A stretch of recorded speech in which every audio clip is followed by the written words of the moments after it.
রাজনীতিতে আজকে তারা স্থান পেয়েছে। সেই লোকগুলোকে চিহ্নিত করে দল থেকে বহিষ্কার করতে হবে। প্রথম উপরস্থ কর্মকর্তার কাছে আমাদের দাবি, আমরা এই জনগণ মিশে আপনাকে সম্মানিত করেছি।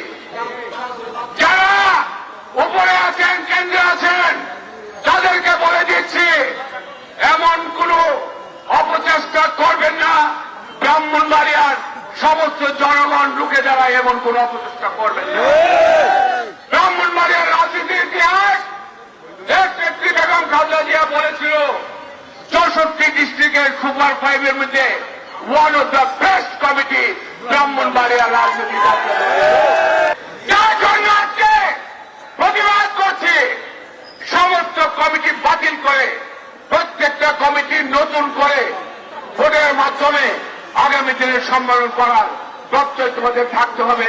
তোমাদেরকে আমরা অনুরোধ করছি, যারা আওয়ামী থেকে এসে আজকে বিএনপিতে ঢুকে তাদেরকে শেল্টার দিয়ে বাণিজ্য করছে, এই বাণিজ্য বন্ধ করতে হবে।